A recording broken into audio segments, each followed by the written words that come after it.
आज हम मेडिटेशन के बारे में बात करेंगे। जैसा कि आपको पता होगा कि मेडिटेशन, जिसे हिंदी में ध्यान कहते हैं, हर व्यक्ति के लिए इसकी परिभाषाएं अलग अलग हो सकती हैं। अगर आपको बिल्कुल सरल शब्दों में बताएं तो मेडिटेशन एक ऐसी प्रक्रिया है जो आपके गतिशील मन और इच्छाओं पर नियंत्रण करना सिखाता है और साथ ही हर व्यक्ति के अंदर की असीम शक्तियों को पहचानने में मदद करता है। जी, आपने सही सुना कि हर व्यक्ति के अंदर कुछ ऐसी असीम शक्तियां होती हैं जिसको हम पहचान सकते हैं। किसकी मदद से? मेडिटेशन मतलब ध्यान की मदद से। हर इंसान के अंदर कुछ ऐसी शक्तियां होती हैं जो उसके पूरे जीवन को बदलकर रख सकती हैं। बिल्कुल सही सुन रहे हैं आप कि पूरे जीवन को बदलकर रख सकती हैं। आपके अंदर ही कुछ ऐसी शक्तियां मौजूद हैं, लेकिन वह इस सांसारिक जीवन की भाग दौड़ में इस तरह भागे जाते हैं कि वह अपने आप को पूरी तरह से नहीं पहचान पाते कि उनके जीवन का उद्देश्य क्या है। मेडिटेशन बिल्कुल उसी तरह काम करता है जैसे आप रात को सोने के बाद सुबह अपने आप को शांत और एनर्जी से भरा महसूस करते हैं। परंतु मेडिटेशन का मतलब सोना नहीं है, बल्कि यह एक ऐसी अवस्था होती है जो आपके जागृत होते हुए आपके दिमाग में चलने वाले विचारों को शून्य कर देता है और आपके वास्तविक रूप से अवगत कराता है। मेडिटेशन मानवता के लिए एक वरदान की तरह है, क्योंकि मेडिटेशन से हम उन बीमारियों का भी इलाज कर सकते हैं जिनका इलाज अभी तक संभव नहीं है। शुरुआती दिनों में मेडिटेशन करना थोड़ा कठिन होता है, इसलिए आपको प्रतिदिन अभ्यास की आवश्यकता होती है। ध्यान या मेडिटेशन करने के हमारे शरीर को अनगिनत लाभ प्राप्त होते हैं और शरीर में नई नई ऊर्जा का संचार होना शुरू हो जाता है।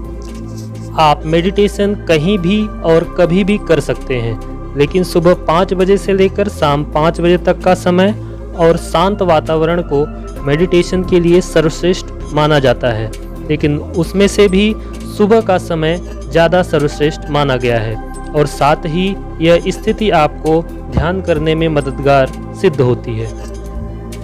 मेडिटेशन से कॉन्शियस और सब कॉन्शियस माइंड यानी चेतन और अवचेतन मन के बीच के कनेक्शन को स्ट्रॉन्ग किया जा सकता है। आपने आइसबर्ग देखा होगा। आइसबर्ग मतलब पानी पे तैरती हुई बर्फ की एक चट्टान, उसे हम आइसबर्ग कहते हैं।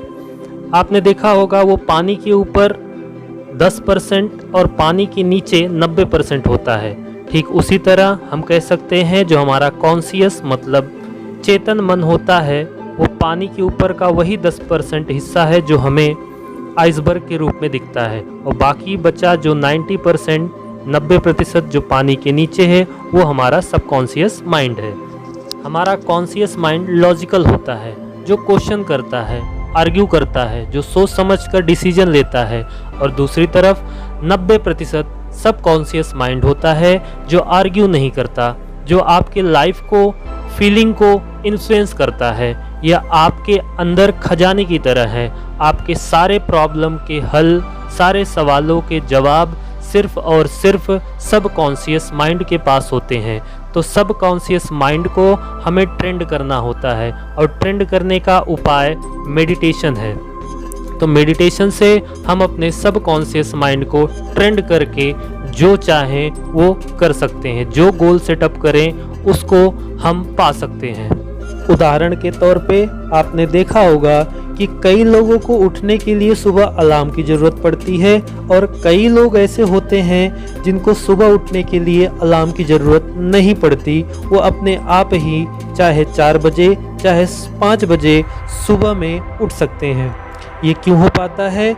उसका कारण है सिर्फ और सिर्फ ये सबकॉन्शियस माइंड, हमारा अवचेतन मन, इसको हम ट्रेंड करके, उससे बात करके हम कोई भी अपना गोल सेटअप करके अपना काम कर सकते हैं।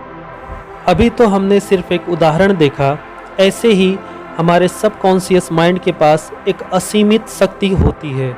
तो हम अपने इस अनकॉन्शियस माइंड या अवचेतन मन को जागृत कर सकते हैं या अपने कॉन्शियस से सब कॉन्शियस के बीच में एक स्ट्रॉन्ग कनेक्शन बना सकते हैं सिर्फ और सिर्फ मेडिटेशन से।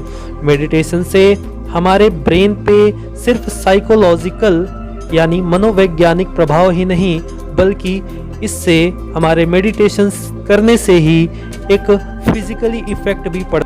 कई स्टडी यानी अध्ययन में ये साबित हुआ है कि सिर्फ 8 हफ्तों के मेडिटेशन करने से मात्र हमारे दिमाग के सेल में बहुत तेज बढ़ोतरी हुई है।